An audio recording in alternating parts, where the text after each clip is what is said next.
Eres el arquitecto de una cárcel que habitas por miedo, decorando los barrotes con títulos y deudas que te obligan a besar la mano que te quita el tiempo de respirar. Hay una pregunta que casi nadie se atreve a hacerse en voz alta, no porque no la sepan, sino porque la respuesta los destruiría. Y la pregunta es esta: ¿qué pasaría si todo lo que te enseñaron sobre el éxito fuera, desde el principio, una mentira diseñada específicamente para ti?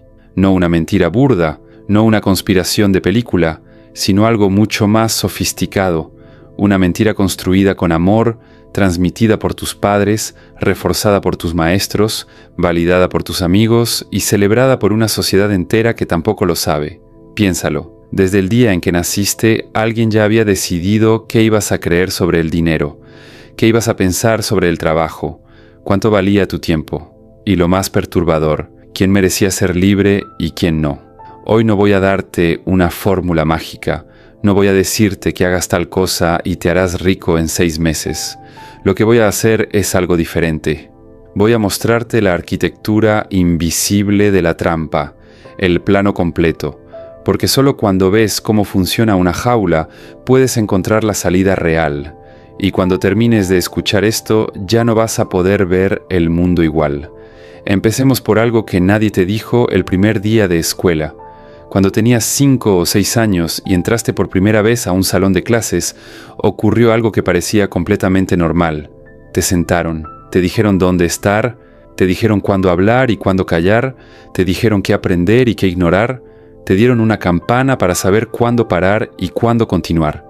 Y si obedecías todo eso correctamente, te daban una buena nota, un aplauso. Eso se llama condicionamiento y no es un accidente. El sistema educativo moderno no nació para liberar mentes. Nació durante la Revolución Industrial, cuando los dueños de las fábricas necesitaban algo muy específico: trabajadores que llegaran a tiempo, que siguieran instrucciones sin cuestionarlas, que toleraran la monotonía y que creyeran que eso era lo normal. No podían tener gente pensando demasiado. Un obrero que piensa hace preguntas, y las preguntas son peligrosas para quien necesita que la rueda siga girando. Entonces crearon un sistema brillante. Le llamaron educación, lo vistieron de futuro y de oportunidad, y funcionó tan bien que todavía hoy, más de un siglo después, seguimos usando básicamente el mismo modelo, mismas filas, mismas campanas, mismo premio por memorizar, mismo castigo por cuestionar. El filósofo Ivan Illich lo vio con claridad. Decía que la escuela no enseña conocimiento, enseña dependencia. Enseña que el aprendizaje solo ocurre en lugares autorizados, con personas autorizadas, siguiendo programas autorizados. Y así, sin darte cuenta, aprendes la lección más importante de todas, que tú solo no puedes, que necesitas que alguien te diga qué hacer. Esa es la semilla. Y desde esa semilla crece todo lo demás, porque cuando terminas la escuela entras al mercado laboral con una identidad ya formada. Eres alguien que sigue instrucciones, alguien que espera que le digan qué hacer, alguien que asocia su valor con su utilidad para otro. Y eso no es un defecto tuyo, es exactamente lo que el sistema necesitaba que fueras. Ahora bien, aquí viene la parte que realmente duele. Nadie te enseñó lo que es un activo. Nadie te explicó la diferencia entre deuda buena y deuda mala. Nadie te habló de la inflación como un mecanismo que erosiona silenciosamente tu riqueza. Nadie te dijo que el banco que guarda tu dinero lo presta a otros con intereses mientras a ti te paga casi nada. Nadie te explicó cómo funciona el interés compuesto, esa fuerza que puede trabajar para ti o en tu contra, dependiendo de qué lado de la ecuación estés. ¿Por qué no te enseñaron eso? ¿Falta de tiempo? ¿No era importante? Piénsalo con honestidad. Dedicaste años aprendiendo a calcular el área de un triángulo, años memorizando fechas de guerras que no viviste, pero nunca, en ningún momento de tu formación oficial, nadie se sentó contigo a explicarte cómo funciona realmente el dinero. Eso no es descuido, eso es diseño, porque una persona que entiende el dinero toma decisiones diferentes. No se endeuda impulsivamente, no acepta cualquier salario, no trabaja toda la vida para enriquecer a otro creyendo que está construyendo su propio futuro. Una persona que entiende el dinero es más difícil de controlar, y el sistema no necesita personas difíciles de controlar, pero espera, Antes de seguir, necesito que entiendas algo crucial. Esto no es un argumento contra el trabajo. El trabajo tiene dignidad. El esfuerzo tiene valor. La disciplina es una virtud real. El problema no es trabajar.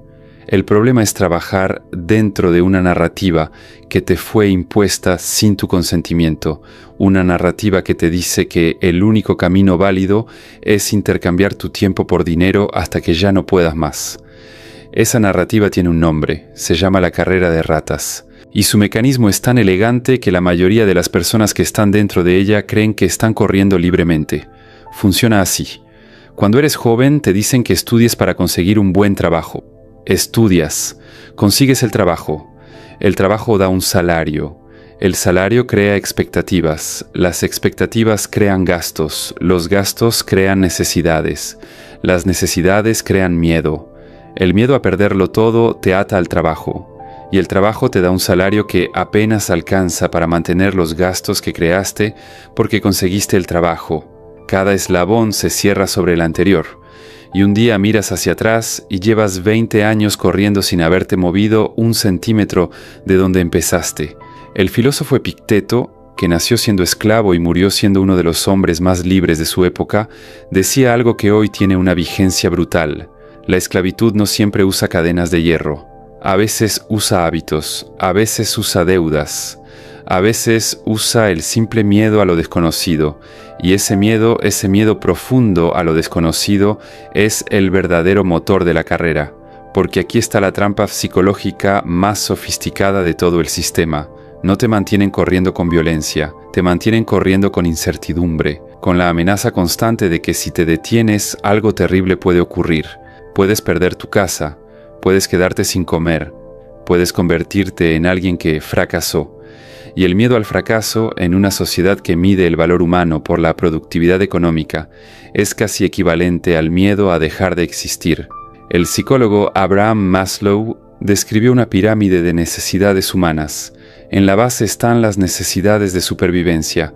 El sistema es brillante porque te mantiene perpetuamente cerca de esa base, no lo suficientemente cerca para que te rebeles, pero lo suficientemente cerca para que no puedas pensar en nada más. Un animal que tiene hambre no filosofa, solo busca comer. Y así, sin que nadie te lo dijera explícitamente, internalizaste una verdad falsa que opera como si fuera real, que tu única función en este mundo es ser productivo para alguien más a cambio de lo suficiente para seguir siendo productivo. Eso no es vida, es mantenimiento. Ahora quiero hablarte del dinero, no del dinero que te enseñaron a desear, del dinero que nadie te explicó cómo funciona. El dinero es una herramienta, ni buena ni mala, como un martillo. Puedes construir con él o puedes destruir. El problema es que a la mayoría de las personas no les enseñaron a usarlo, les enseñaron a temerlo, a creer que querer demasiado dinero es una señal de codicia o de corrupción moral. ¿Recuerdas haber escuchado alguna frase de estas cuando eras niño? El dinero no da la felicidad, la plata es sucia, los ricos son malos. Ese tipo de frases, aunque nacen de buenas intenciones, tienen un efecto devastador en la psicología de una persona que está formando su relación con la riqueza. Porque si en tu interior crees que el dinero es malo, tu mente va a sabotear inconscientemente cualquier intento de acumularlo, no porque seas tonto, sino porque nadie quiere ser una mala persona. Y si riqueza equivale a maldad en tu sistema de creencias, tu cerebro va a protegerte de esa amenaza rechazando la prosperidad. Carl Jung llamaría a eso una sombra financiera, una parte rechazada de tu psique que opera en las sombras y sabotea tus decisiones conscientes. La buena noticia es que esa creencia no es tuya, te la dieron, y lo que te dieron puedes devolverlo, pero devolver creencias no es fácil, porque las creencias no viven en la parte racional del cerebro, viven en las capas más profundas, en los patrones emocionales formados durante la infancia. Por eso no basta con leer un libro de finanzas y creer que ya lo entendiste. El conocimiento intelectual sin transformación emocional es como tener el mapa de una ciudad en la que todavía no puedes entrar. La verdadera educación financiera no es solo sobre números, es sobre identidad, es sobre quién crees que eres y qué crees que mereces. Y aquí llegamos al núcleo de todo. La carrera de ratas no es solo un sistema económico, es un sistema de identidad. Te dice quién eres, te dice cuánto vales. Cuando tu identidad está atada a tu función económica, perder el trabajo no es solo perder ingresos, es perder quién eres. Míralo en acción. Cuando alguien te pregunta quién eres, ¿qué respondes? Casi siempre la respuesta incluye tu trabajo. Soy contador, soy vendedor. Tu ocupación se convierte en tu identidad. El filósofo Erich Fromm lo analizó con precisión.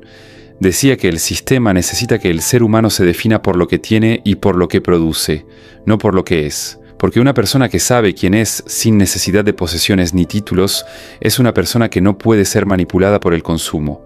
Y el consumo es la sangre del sistema. Piensa en cómo funciona la publicidad moderna. No te vende productos, te vende identidades. No te dice compra este coche, te dice conviértete en el tipo de persona que maneja este coche. La diferencia parece pequeña, pero es enorme, porque en el primer caso compras un objeto, en el segundo compras una versión de ti mismo. Y cuando tu identidad depende de lo que consumes, necesitas consumir constantemente para seguir existiendo tal como crees ser. Para financiar ese consumo necesitas dinero. Para conseguir dinero necesitas trabajar más. Y tu tiempo se convierte en el precio que pagas por ser quien el sistema dice que debes ser. Llegó el momento de hablar de lo que nadie te dijo sobre el dinero. Los mecanismos reales. El primero es la diferencia entre ingresos activos e ingresos pasivos. Un ingreso activo es dinero que recibes a cambio de tu tiempo y esfuerzo directo. Si trabajas, cobras. Si no trabajas, no cobras. La gran mayoría de las personas vive exclusivamente de ingresos activos durante toda su vida. Esto significa que su capacidad de generar riqueza tiene un techo absoluto, la cantidad de horas que pueden trabajar. Un ingreso pasivo es dinero que se genera aunque no estés trabajando activamente. Una propiedad que se renta, dinero invertido que genera rendimientos, un negocio que funciona sin requerir tu presencia constante. La diferencia no es solo económica, es filosófica. El ingreso activo te vende el tiempo. El ingreso pasivo te lo devuelve. El segundo mecanismo es la diferencia entre un activo y un pasivo. Un activo es cualquier cosa que pone dinero en tu bolsillo. Un pasivo es cualquier cosa que saca dinero de tu bolsillo. Y aquí está la sorpresa que a muchos les resulta incómoda. La casa donde vives, si la compraste con crédito, no es un activo, es un pasivo. Cada mes saca dinero de tu bolsillo. El coche tampoco es un activo. Es un pasivo que además pierde valor con el tiempo.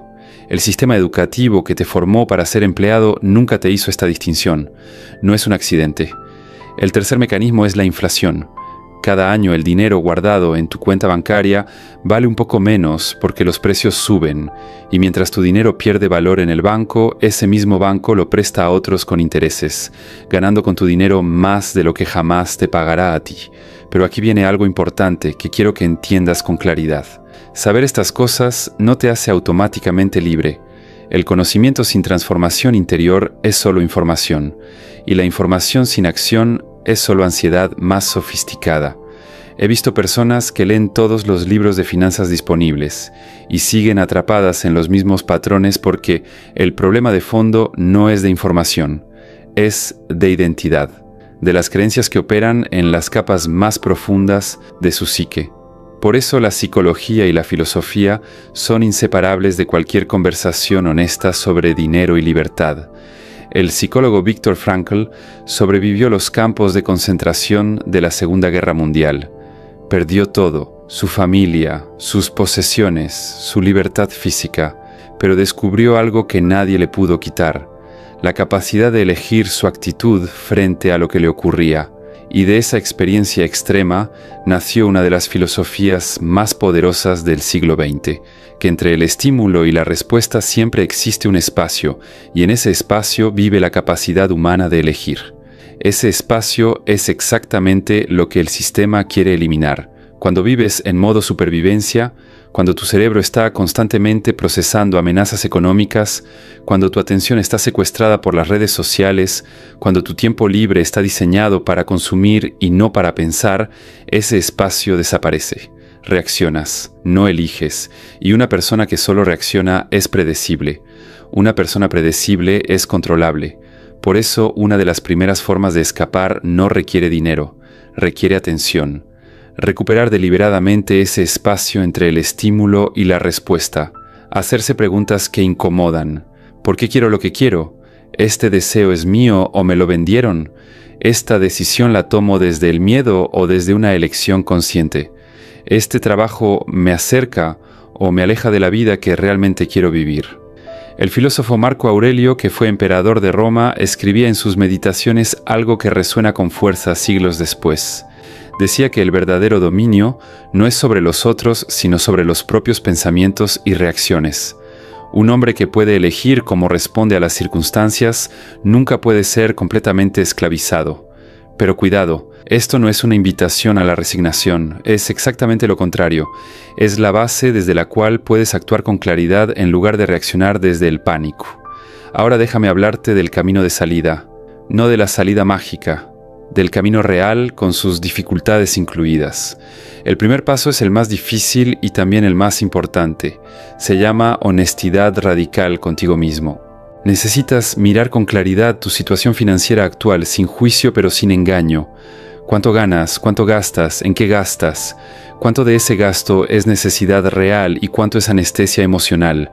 ¿Cuánto de tu deuda existe porque compraste lo que necesitabas y cuánto existe porque compraste lo que te hacía sentir que eras alguien? Esta honestidad duele, pero es el único punto de partida real. El segundo paso es comenzar a educarte financieramente, no para hacerte rico de la noche a la mañana, sino para entender las reglas del juego en el que ya estás participando sin haberlas aprendido. Leer, escuchar, preguntar, cuestionar, entender cómo funciona la deuda, la inversión, el ahorro inteligente. El tercer paso es quizás el que menos se menciona y el más importante de todos. Necesitas construir una relación diferente con el tiempo. El tiempo es el único recurso verdaderamente democrático que existe. Cada ser humano tiene exactamente 24 horas en su día. El presidente de la nación más poderosa y el trabajador más humilde. Los mismos minutos. La diferencia no es cuánto tiempo tienen. La diferencia es en qué lo invierten. Una persona que usa 1 hora al día para aprender algo que aumenta su valor, desarrollar una habilidad o cuidar su salud, a lo largo de 10 años habrá invertido más de 3.600 horas en su crecimiento. Esos son aproximadamente 2 años de trabajo a tiempo completo, invertidas en ti mismo, sin costo. Eso es lo que la mayoría entrega a las redes sociales y al entretenimiento que fue diseñado para robarte exactamente ese recurso. El cuarto paso es el más filosófico. Necesitas definir qué significa la libertad para ti, no la libertad abstracta, la tuya, concreta. ¿Cuántas horas a la semana quieres trabajar? ¿Desde dónde? ¿Haciendo qué? ¿Cuánto dinero necesitas realmente para vivir la vida que quieres, no la vida que se supone que debes querer? Cuando no tienes una respuesta clara a esas preguntas, el sistema llena el vacío por ti, con sus respuestas, las que le convienen a él. Pero cuando tienes claridad sobre lo que quieres, algo interesante ocurre. Te das cuenta de que probablemente necesitas menos de lo que creías, de que la vida que genuinamente deseas, sin los adornos del estatus y sin la presión de la comparación constante, es más alcanzable de lo que el sistema te hizo creer. Y esa revelación es la que el sistema más teme, que descubras que no necesitas tanto, porque si no necesitas tanto, no necesitas trabajar tanto, y si no necesitas trabajar tanto, no eres tan controlable. Hay un concepto que quiero dejarte antes de cerrar. Se llama suficiencia, no resignación, no mediocridad, suficiencia. El filósofo Epicuro, malinterpretado durante siglos, enseñaba algo profundamente subversivo para el consumismo moderno. Decía que la clave de la felicidad no está en conseguir más, sino en desear con claridad. No privarse de todo, sino aprender a distinguir entre lo que genuinamente nos nutre y lo que simplemente llena el vacío por un momento. Una persona que ha desarrollado suficiencia interna es prácticamente inmune al mercado, no porque sea fría, sino porque sabe distinguir entre lo que genuinamente necesita y lo que le están intentando vender. Vivimos en la era de la atención como mercancía. Cada aplicación en tu teléfono fue diseñada por equipos de ingenieros y psicólogos con un objetivo claro: capturar tu atención y mantenerla el mayor tiempo posible, no para tu beneficio, para el suyo. Tu tiempo, tu atención, tu energía mental son los recursos más valiosos de la economía actual, y los están extrayendo de ti, en su mayoría gratis. Blaise Pascal escribió hace casi 4 siglos algo que parece escrito para hoy. Decía que toda la desgracia del hombre proviene de una sola cosa: no saber estar quieto en una habitación. En el siglo XVII era una observación filosófica. Hoy es casi una descripción clínica del mundo digital. Nos hemos vuelto incapaces de la quietud, incapaces del silencio productivo, donde viven las mejores ideas. Y esa incapacidad no es accidental. Fue cultivada deliberadamente, porque una mente que no puede estar quieta consume sin parar. Una mente que consume sin parar necesita dinero sin parar. Y una mente que necesita dinero sin parar, corre sin parar. ¿Ves el círculo? Salir de ese círculo no requiere un milagro, requiere una decisión repetida todos los días. La decisión de recuperar tu atención, de proteger tu tiempo, de aprender sobre dinero no para hacerte rico, sino para dejar de ser manipulado por él. Y ahora el cierre, el que importa. El sistema no es tu enemigo, no te persigue, no te conoce. Es una estructura impersonal que funciona con la lógica de la inercia. Sigue haciendo lo que ha funcionado. Y ha funcionado porque la mayoría nunca se detiene a cuestionarlo. Pero tú ya lo has cuestionado. Estás aquí. Eso ya es una forma de rebeldía tranquila. La trampa real no está en el sistema. La trampa real está en creer que no puedes hacer nada al respecto. En esa voz interior que dice que esto es muy difícil para ti, que no eres lo suficientemente inteligente, que ya es demasiado tarde. Esa voz es la última defensa del sistema dentro de ti. Y la única manera de silenciarla no es con fuerza de voluntad, sino con comprensión. Entender de dónde viene. Ver que no es tu voz, sino una voz que te pusieron. Y desde esa comprensión elegir una voz diferente. La libertad no es un destino al que llegas, es una práctica que ejerces cada día, en cada decisión pequeña, en cada vez que eliges aprender en lugar de consumir, en cada vez que preguntas por qué en lugar de aceptar porque sí. El dinero puede perderse, el trabajo puede desaparecer, el estatus puede cambiar, pero la claridad que viene de entenderte a ti mismo, de saber qué quieres y por qué lo quieres, de actuar desde la conciencia en lugar de desde el miedo, eso nadie te lo puede quitar, ya lo sabes, y eso cambia todo.